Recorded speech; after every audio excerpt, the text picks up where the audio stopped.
नमस्कार, आप देख रहे हैं न्यूज इंडिया। आपके साथ मैं हूं अभिषेक। चलिए सबसे पहले आपको सुनवाते हैं वसुंधरा राजे बोल रही हैं। देखिए, मेरा तो आग्रह होगा सब वोटर्स से, स्पेशली नव मतदाताओं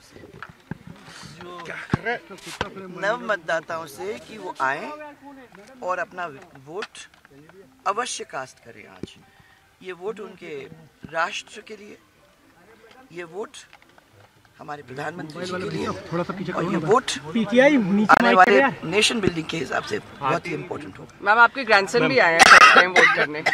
हाँ, आपका ग्रैंडसन भी आया फर्स्ट टाइम वोट करने। मैम वो क्या करेंगे? हमारे पास भी फैमिली में फर्स्ट टाइम वोटर है, मुझे बड़ी खुशी है इसको। तो अच्छा हुआ ये बहुत दिल्ली से रात भर चल के आया है just to cast his vote today. Ma'am English विरोधियों विरोधियों को क्या कहेंगे मैम? विरोधियों को क्या कहेंगे आप? अभी तो पहले अपन आग्रह करें उन लोगों को जिनसे अपन वोट। वसुंधरा जी, मैम, ये जो इलेक्शन है इसके मेन मुद्दे हैं। वसुंधरा जी, मुख्यमंत्री कौन होगा अगर पार्टी? आशीष मुख्यमंत्री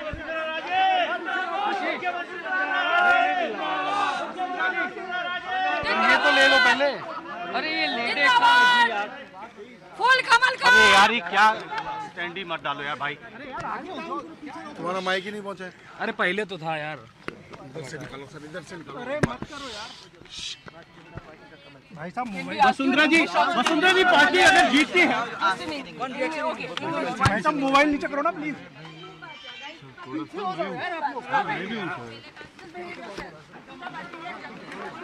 हेलो रंजीत भाई, लाइव फ्रेम है, देखिए ना।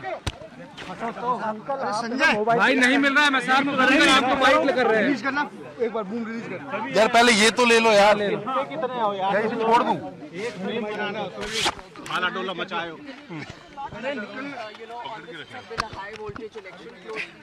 अरे रुक जाओ यार, जरा सा सब्र कर लो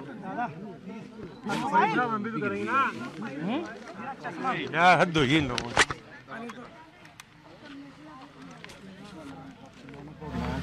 रिकॉर्ड हुआ? हाँ, रिकॉर्ड हुआ।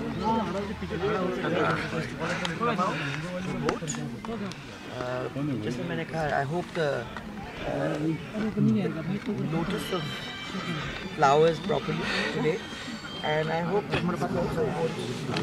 मैडम महिला कितना बड़ा मुद्दा है। family who's come, Vinayak is standing right next to you, so after you were going to ask him also something, but what अरे माइक हटा नहीं। अरे mic. there's a lot of enthusiasm because they are first time voters and they are feeling like now they are part of the. थोड़ा ऊपर करना, मेरे ऊपर camera रख दिया है। There is an undercurrent and the Rivas would be changed in राज और निवास की बात हो रही है मैडम। मैं भी I have also agreed that there is an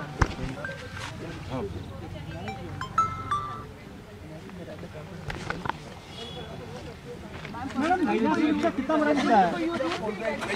madam महिला सुरक्षा कितना बड़ा मुद्दा है? कहाँ जा रहा है भाई? यहाँ से लाइव है तो क्या करें बताओ भाई? छोड़ दे, क्या करें बोलो? आशीष लाइव ही नहीं मिल रहा।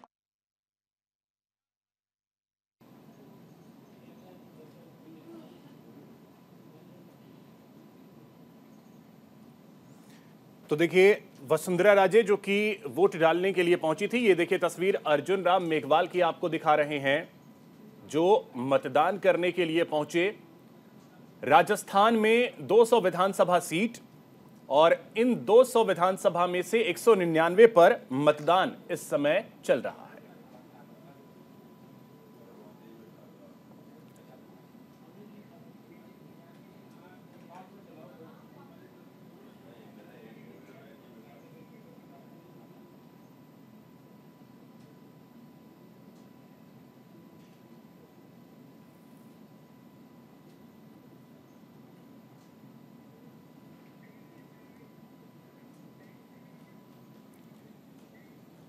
तो आपको बता दें, राजस्थान में इस समय वोटिंग की प्रक्रिया चल रही है। 199 विधानसभा सीटों पर मतदान हो रहा है। राजस्थान के कई दिग्गजों ने अपने मताधिकार का प्रयोग किया है, जिसमें झालावाड़ में वसुंधरा राजे ने वोट डाला है। वहीं सचिन पायलट की बात की जाए तो उन्होंने जयपुर में मतदान किया है। झोटवाड़ा में राज्यवर्धन सिंह राठौड़ ने मतदान किया है। बीकानेर में अर्जुन राम मेघवाल ने अपने मताधिकार का प्रयोग किया। वहीं जोधपुर में गजेंद्र सिंह शेखावत ने वोट डाला। सांसद दिया कुमारी ने जयपुर में वोट डाला है। तो आपको बता दें कि मतदान की प्रक्रिया चल रही है और राजस्थान में 199 विधानसभा सीटों पर सुबह 7 बजे वोटिंग की प्रक्रिया शुरू हो चुकी है। और आपको बता दें कि मतदान केंद्रों पर लंबी लंबी कतारें आज देखने को मिली हैं। लोग वोट डालने के लिए पहुंच रहे हैं, जिसमें वसुंधरा राजे, राजस्थान की पूर्व मुख्यमंत्री, सचिन पायलट पूर्व उप मुख्यमंत्री, इन्होंने वोट डाले। राज्यवर्धन सिंह राठौड़ ने भी वोटिंग की है।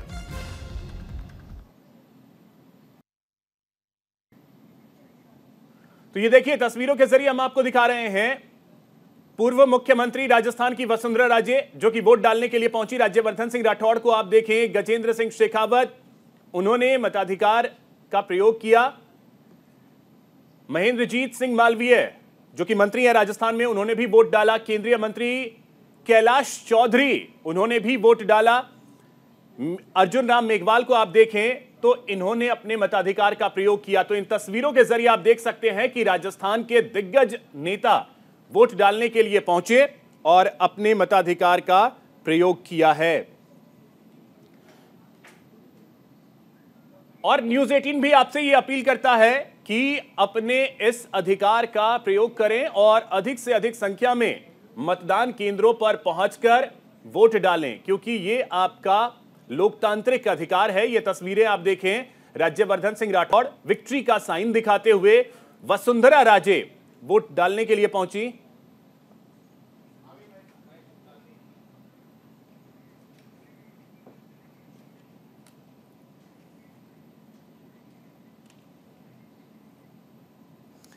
तो देखिए वोटिंग की प्रक्रिया जो है वो लगातार चल रही है। हमारे साथ खास मेहमान भी जुड़े हुए हैं। एक बार फिर से मैं आप सभी का स्वागत करता हूं न्यूज इंडिया पर। सबसे पहले एक एक कमेंट आप सभी से चाहूंगा। रत्नाकर जी, आप ही से शुरू करते हैं। राजस्थान में सरकार भी आपकी है, दावा आप रिपीट का कर रहे हैं, लेकिन राजस्थान में राज और रिवाज की लड़ाई जो है वो चल रही है। तस्वीरें जो आ रही हैं वो एक तरीके से कहें तो सुखद है कि मतदान केंद्रों पर लंबी लंबी कतारें देखने को मिल रही हैं। रत्नाकर जी,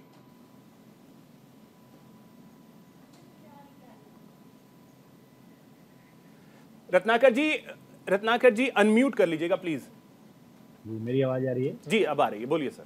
जी अभिषेक जी, मैं निश्चित रूप से ये कहूंगा कि जिस तरह से वोटिंग लाइन लंबी होती दिख रही है और वोटरों में उत्साह देखने को मिल रहा है, ये समय अब जो है रिवाज बदलने का है और राज भी रिपीट होगा, मैं यही कहना चाहूंगा। क्योंकि जिस प्रकार से गहलोत सरकार ने अपने जितने भी वादे किए थे अपने मैनिफेस्टो में, उसका 96% वादा गहलोत सरकार ने पूरा किया है। चाहे वह किसानों के ऋण माफ करने का बात हो, चाहे वह युवाओं को रोजगार देने का बात हो, तो ये सारी चीजें कहीं ना कहीं दर्शाती है कि जनता जो है हमारे कामों से खुश है और वह निश्चित रूप से जनता जो है कांग्रेस पार्टी को फिर से आशीर्वाद देने वाली है। और देखने वाली चीज ये है अभिषेक जी कि इनकी जो है भारतीय जनता पार्टी, आज परिस्थिति ऐसी बन गई है कि 2 दिन पहले का ही एक वीडियो बहुत वायरल हुआ था, मैं उसका जिक्र जरूर कहना चाहूंगा, क्योंकि ये बड़े बड़े दावे जो यहाँ पे बैठकर करते हैं कि एक एमएलए का कैंडिडेट वहां पे जब अमित शाह रैली करने जाते हैं तो एमएलए का कैंडिडेट ये कहता है कि अशोक गहलोत का नाम मत लीजिएगा, सचिन पायलट का नाम मत लीजिएगा, नहीं तो जनता आपसे नाराज हो जाएगी। तो ये चीजें कहीं ना कहीं दर्शाती है कि जनता जो है उसका प्यार अशोक गहलोत और सचिन पायलट के साथ बना हुआ है और जनता फिर से इनको चुन करके और ये कहना चाहती है कि कहो दिल से कांग्रेस फिर से एक बार फिर कांग्रेस की सरकार जो है राजस्थान में आने वाली है और हमारा परचम लहराने वाला है। ठीक है, अब आर.के. मिश्रा जी मैं आपके पास आता हूं, लेकिन उससे पहले ये तस्वीरें इस समय हम आपको दिखा रहे हैं। गुलाबचंद कटारिया वोट डालने के लिए पहुंचे हैं। फिलहाल वो असम के राज्यपाल हैं। राजस्थान में बीजेपी का बहुत बड़ा चेहरा रहे हैं गुलाबचंद कटारिया, और वो वोट डालने के लिए पहुंचे हैं। उसकी तस्वीरें हम आपको दिखा रहे हैं। अब मिश्रा जी आपके पास आ रहे हैं, कमेंट आपसे भी चाहेंगे। राज और रिवाज की लड़ाई है, आप कह रहे हैं कि रिवाज जो है वो कायम रहेगा, कांग्रेस कह रही है राज कायम रहेगा। रत्नाकर जी ने भी ये कहा कि रिवाज अब बदलने का समय आ गया है। क्या उम्मीदें, आज जो कतार हम देख रहे हैं वो सुखद जरूर दिख रहा है? निश्चित तौर पर देखिए, लोकतंत्र का एक बहुत बड़ा पर्व है और ये मतदान का जो अधिकार है वो हर एक नागरिक के पास है और इसका प्रयोग करना भी चाहिए। दूसरी बात ये कह रहे हैं रिवाज बदलने की बात जो कह रहे हैं रत्नाकर जी, किस आधार पर कह रहे हैं? अपनी उपलब्धि तो गिना रहे हैं, लेकिन वहां पर जो अनुपलब्धि है, वहां पर जो कांग्रेस के शासन काल में 5 साल के शासन काल में जिस तरह से हमारी महिला और सुरक्षा की बात जहां तक आई है, भ्रष्टाचार की बात। देखो, लोकतंत्र का सबसे बड़ा सर एक सेकंड रोक रहा हूं, गुलाबचंद कटारिया कुछ बोल रहे हैं। एक सेकंड रोक रहा हूं सर, गुलाबचंद कटारिया बोल रहे हैं। ये अपने देश का सौभाग्य है कि देश के संविधान निर्माताओं ने जनता को अपना राज सुपुर्द किया है और जनता अपने मतदान के द्वारा अपने आने वाली सरकार का चयन करती है। आज मैंने भी, यद्यपि मैं आसाम का राज्यपाल हूं, पर मत का उपयोग करना और मतदान करना ये मेरा दायित्व और कर्तव्य है। इसलिए मैं केवल और केवल मतदान करने के लिए आसाम से यहाँ। न्याय भी आता है, अन्याय भी। वैसे में हर व्यक्ति को अपने मत का प्रयोग करना चाहिए। राजस्थान की जनता ने पिछले कई दिनों से जाने का मुझे अवसर मिला है। राजस्थान की जनता चल पड़ी है भारतीय जनता पार्टी और मोदी जी के साथ। ये स्पष्ट लग रहा है कि भाजपा आएगी, कांग्रेस आएगी। सर, आप सांसद भी हैं, लोकतंत्र से बड़े महापद हैं, हट जाओ यार। किस तरह की जिम्मेदारी? देखिए, निश्चित रूप से पिछले 8-9 महीनों में पूरे प्रदेश में जाने से पार्टी की जो जिम्मेदारी थी उसका निर्वहन ईमानदारी से करने का प्रयास और प्रत्येक कार्यकर्ता ने बहुत मेहनत की और उसी का परिणाम है कि आज कांग्रेस स्वयं मान चुकी है कि उनकी विधायिका है। बीजेपी के प्रदेश अध्यक्ष हैं सीपी जोशी, चित्तौड़गढ़ से सांसद भी हैं, वोट डालने के लिए पहुंचे थे। अब मिश्रा जी बोलिए। जी, मैं यहाँ पर उपलब्धि तो गिना रहे थे हमारे रत्नाकर जी, मैं उनको यही चीज कहना चाहता हूँ क्योंकि आज भी राजस्थान के अंदर में पेयजल संकट अभी भी है, किसानों की समस्या अभी भी है, महिलाओं की असुरक्षा जिस तरह से हो रही है वहां पर, और उसमें भी क्या है तो इनके ही नेता सदन के पटल पर जिस तरह से अपने वक्तव्य को रखने की कोशिश करते हैं, वहां पर तो निश्चित तौर पर लगता है इस राज्य के अंदर में, इस प्रदेश के अंदर में महिला की असुरक्षा, माता बहनों की जो सुरक्षा की बात है वो निश्चित तौर पर कहीं ना कहीं इनके ऊपर में प्रश्न चिन्ह खड़ा करती है। अभी भी उपलब्धि को जिस तरह से ये लाल डायरी के अंदर में कैद करके रखे हुए हैं, ये भी बहुत बड़ी बात है। तो उपलब्धि गिनाने के लिए तो बहुत कुछ कह रहे हैं, लेकिन क्या धरातल पर इसका क्या इम्प्लीमेंट हुआ, नहीं हुआ, या किस स्थिति में जनता है, जनता की जो बुनियादी चीजें हैं क्या वो पूरी हो रही है, ये सारी समस्याएं हैं राजस्थान के अंदर में। और ये जो कह रहे हैं परंपरा, ये जो लिगेसी तोड़ने की बात कर रहे हैं, मुझे लगता है कहीं ना कहीं ये भ्रम की स्थिति में है, कांग्रेस भ्रम की स्थिति में है और इन कंफ्यूजन से इनको ऊपर उठना चाहिए। ठीक है, क्योंकि जनता बिल्कुल मन बना चुकी है बदलाव के लिए। आता हूं, और 3 दिसंबर को आप और हम सब यहाँ पर बैठेंगे और देखेंगे जो कि किस तरह का बदलाव राजस्थान के अंदर में आए। चलिए, इंतजार रहेगा 3 तारीख का। आज तो मतदाता का दिन है। रवि जी, आज तो मतदाता का दिन है। हो गया, जितना नेता दावा करने वाले थे सारे दावे उन्होंने कर लिए, जो वादे करने थे वादे कर लिए। जनता किस पे भरोसा करेगी ये 3 तारीख को पता चलेगा।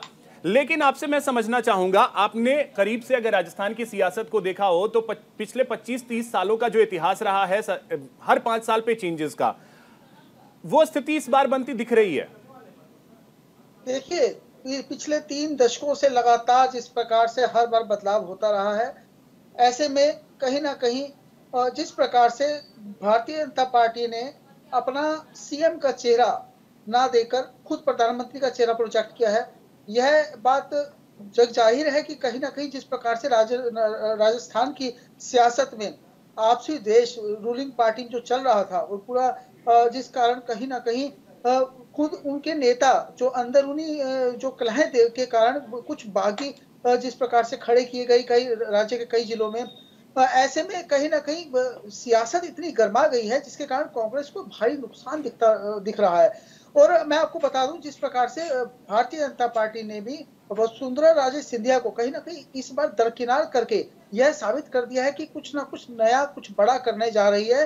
और ऐसे में जिस प्रकार से आपने देखिए, जोधपुर जो संभाग है जहां से खुद अशोक गहलोत आते हैं, उस वहां पर जो है 33 में से 16 सीटें पिछली बार कांग्रेस से जीती थी, लेकिन इस बार वहां पे जो है आरएलपी बड़ा उनको टक्कर दे रही है। और सबसे बड़ी बात, वहां बागी सबसे ज्यादा खड़े हुए हैं, खासकर बाड़मेर से लगता है एरिया है, जो बॉर्डर से लगता एरिया है। तो ऐसे बहुत सारे जिले हैं जहां पर लगातार कांग्रेस को लगातार टक्कर मिल रही है। और सबसे बड़ी बात इन सब में जो देखने को मिलती है, बागियों की इस बार बड़ी जो है काफी नुकसान कांग्रेस को पहुंचा। तो ये तो राजस्थान का इतिहास ही रहा है। अब अगर 2018 को भी देख लें तो वहां पर भी बागियों ने खेल बिगाड़ा था। जो टिकट बंटवारा हुआ उसमें कांग्रेस को काफी ज्यादा नुकसान हुआ था, क्योंकि बहुमत का आंकड़ा जो है वो 101 है, उससे 1-2 कदम पीछे रह गई थी कांग्रेस। लेकिन बाद में कई निर्दलीय, क्योंकि उन्हें टिकट नहीं मिला कांग्रेस से, तो वो निर्दलीय खड़े हुए, जीते, फिर वापस आए। क्या इस बार उलट स्थिति आप देख रहे हैं? देखिए, इस बार में मैं आपको बता दूं, जिस प्रकार से अशोक गहलोत खेमा और सचिन पायलट खेमा बना, उस खेमे के अंदर कहीं ना कहीं जब पार्टी की जीत या हार वो 3 तारीख को तय होगा, लेकिन उसके बाद चाहे कांग्रेस की बात करें चाहे बीजेपी की बात करें, उसमें जब मंथन होगा तो उस मंथन में काफी ऐसी चीजें निकल कर आएंगी दोनों ही पार्टियों में। ऐसा नहीं सिर्फ कांग्रेस की बात कर रहा हूं, मैं बीजेपी की बात कर रहा हूं। तब उस जो मंथन होगा, उस मंथन में काफी ऐसी बातें निकल कर आएंगी। बीजेपी के अंदर जो कलह है वो सतह पे नहीं आया, जनता के सामने वो नहीं आया, लेकिन कांग्रेस में जो कलह था वो जनता के सामने रहा। रत्नाकर जी, आप रिप्लाई करना चाह रहे थे, ठीक है, आप रिप्लाई कीजिए मिश्रा जी के जवाब पे। लेकिन मैं एक चीज आपसे ये भी पूछना चाहूंगा, मैं खुद राजस्थान की सियासत को फॉलो करता हूं और अभी राजस्थान घूम कर आया हूं, एक एक जगह मैं गया, वहां चीजों को मैंने देखा। अशोक गहलोत से कोई नाराजगी नहीं, लेकिन विधायकों के प्रति बहुत नाराजगी। देखिए, ये तो चुनाव में बताएगा कि जनता जो रिजल्ट जब आ जाएगा तो जनता जो है तय कर देगी कि कौन किससे नाराजगी है, किससे नहीं है। लेकिन मैं कुछ चीजें हैं जो मैं जरूर चर्चा करना चाहूंगा। ये चेहरे की बात कह रहे थे, मैं ये कहना चाहूंगा कि हमने जहां पे भी चुनाव लड़े हैं, लोकल लीडरान जो होते हैं उनको तवज्जो दिया है हमने। चाहे वो कमलनाथ जी हो, उनके चेहरे पे हमने चुनाव लड़ा, चाहे भूपेश बघेल जी हो छत्तीसगढ़ में, उनके चेहरे पे चुनाव लड़ा, और आज भी गहलोत जी के चेहरे पे हम राजस्थान में चुनाव लड़ रहे हैं। लेकिन विडंबना ये है कि आज भारतीय जनता पार्टी के पास नरेंद्र मोदी, जो कि चेहरा आज धूमिल हो गया है, उनके अलावा कोई चेहरा बचा नहीं है। और ये किस चेहरे पे लड़ाई लड़ रहे हैं ये बताने में असमर्थ हैं। और यहां तक मजबूरी इनकी आ गई है कि अपने सांसदों को और केंद्रीय मंत्रियों को भी उतारना पड़ रहा है मैदान में चुनाव लड़ने के लिए। तो वस्तु स्थिति बिल्कुल साफ है। भ्रम में हम नहीं जी रहे हैं, भ्रम में हम नहीं जी रहे हैं। भ्रम में तो आप लोग 2018 में भी जी रहे थे और अभी भी जी रहे हैं। 2018 में भी अमित शाह ने कहा था कि ये अंगद का पांव है, ये 50 साल तक यही जमा रहेगा। क्या हुआ? जनता ने कैसा आईना दिखाया। वैसे ही इस बार जो है निश्चित रूप से जनता आपको फिर से वही जो है दरकिनार करने वाली है। दूसरी चीज आप कह रहे थे, ये कह रहे थे लाल डायरी, पीली डायरी, नीली डायरी की बात कर रहे थे और बार बार करते रहते हैं। देखिए, आज सारी केंद्रीय एजेंसियां इनके पास हैं और ये जब भी चाहे तभी लाल डायरी के पन्ने खोल करके और जांच करा सकते हैं। और अगर उनको कुछ मिलता है तो निश्चित रूप से जो कल्प्रिट हैं, जो अपराधी हैं, उनको जेल में भेज दीजिए। लेकिन ये ऐसा करेंगे नहीं। ये सिर्फ एक परसेप्शन क्रिएट करेंगे कि जो है गहलोत सरकार भ्रष्टाचार नहीं, ये परसेप्शन की बात नहीं है, क्योंकि ये राजेंद्र गुढ़ा जो कि बसपा से जीत कर आए थे, फिर आपकी पार्टी में आए, मंत्री बने, उन्होंने इसकी शुरुआत की थी लाल डायरी की। तो ये तो आप ही के साथ। देखिए, अगर कोई, देखिए ये लाल डायरी अगर उसमें सत्यता है कोई, तो आप सर एक सेकंड आपको रोक रहा हूं, कुछ प्रतिक्रिया आ रही है, वो पहले अपने दर्शकों को सुनवाते हैं, फिर रत्नाकर जी इसका जवाब दीजिएगा। कि प्रॉपर व्यवस्था करें और वोटों की गति बढ़ाएं। यहाँ मतदान भी होना था आपके द्वारा, नहीं, मैं यहाँ डाल नहीं सकता क्योंकि मेरा पहले महुआ सवाई माधोपुर जिले में हुआ करता था, आजकल वो दौसा में चला गया, तो मेरा वोट नहीं डलेगा। मतदान जो प्रक्रिया चल रही है आप पूरी तरह, अभी तक तो पूरी तरह से संतुष्ट है, निष्पक्ष है, शांतिपूर्ण चल रहा है। कोई देखिए, आप किरोड़ी लाल मीणा को सुन रहे थे, सांसद हैं बीजेपी के। इस बार मैदान में उतारा है बीजेपी ने किरोड़ी लाल मीणा को। राजस्थान की सियासत का बहुत बड़ा चेहरा है, बीजेपी के लिए बेहद अहम फेस हैं ये। रत्नाकर जी अब बोलिए। अभिषेक जी, मैं वही कह रहा था कि आज देखिए भारतीय जनता पार्टी भ्रम की स्थिति पैदा करने की कोशिश करती है और लोगों को गुमराह करने की कोशिश करती है, चाहे वो महादेव ऐप हो चाहे लाल डायरी हो। महादेव ऐप में भी देखा इन्होंने, हम तो कह रहे थे कि आप ट्रेल दिखाइए और जिसके पास सबूत है वो उसको गिरफ्तार करिए। आज लाल डायरी की भी वही वस्तु स्थिति वैसे ही है। इतने दिनों से आप लाल डायरी, पीली डायरी, नीली डायरी कह रहे हैं, सारी एजेंसियां आपके पास है। आप जांच करके उन लोगों को तुरंत अंदर कर दीजिए। किसने रोका है आपको? तो जांच तो करेंगे। मिश्रा जी, अब तो रत्नाकर जी कह रहे हैं कि जांच कर लीजिए, लाल डायरी में अगर कुछ है तो अंदर डालिए, क्या दिक्कत है उसमें? अभिषेक जी, मैं यहाँ पर देखिए, हर एक चीज को, हर एक विषय को केंद्र सरकार के गोल पोस्ट में डालने का काम कर रहे। अरे प्रदेश सरकार क्या कर रही है भाई? आपके ऊपर में आरोप है तो आप प्रदेश सरकार मिलकर के क्या कर रही है? आपके पास क्या एजेंसियां नहीं है? स्टेट एजेंसियां तो है। आप बिल्कुल उस चीज को बिल्कुल विश्लेषित कर दीजिए जो कि हाँ ये गलत है। जो परसेप्शन हमारे राजेंद्र गुरहा द्वारा जो मढ़ा जा रहा था ये बहुत गलत है। तो प्रदेश सरकार कुछ नहीं कर पा रही है और ये गोल पोस्ट देने का काम केंद्र सरकार को कर रहे हैं। मेरी एक ही विनती है राजस्थान की जनता से भी, और निश्चित तौर पर जो ये आजकल हम देख रहे हैं, जो कि जिस तरह से राजस्थान के अंदर में हमारी माता बहनों के ऊपर में जो अत्याचार बढ़ रहा है, इसके ऊपर जरूर वोटिंग करें। क्योंकि हमने देखा पिछले अनेक 5 सालों के अंदर में अनेक ऐसी घटनाएं हुई है जहां पर हम और आप बड़ी प्रखरता से इस विषय को उठाते रहे, और निश्चित तौर पर जनता भी इस बार बिल्कुल मन बना चुकी है जो कि हम इसको कैसे, क्योंकि पिछले हमने देखा है जो कि हमारी माता बहनों का दोष क्या है। आज मान लीजिए भ्रष्टाचार की बात कर रहे हैं, किसानों की बात कर रहे हैं, हर एक चीज की बात कर रहे हैं, लेकिन महिला सुरक्षा के नाम पर जाकर के गहलोत साहब खुद भी अपने ऐसे वक्तव्य दिए हुए हैं जिनको चर्चा करना भी हमें लगता है बड़े शर्म की बात है। तो ऐसे इनके नेता, इनके प्रणेता, इनके अभिनेता जो भी है, ये इस तरह के जो वक्तव्य सदन के पटल पर देते हैं, ये बहुत बड़ी बात है। ठीक है रवि जी, अब एक कमेंट मैं आपसे ये भी चाहूंगा कि क्या इस बार भी हमने वही स्थिति देखी?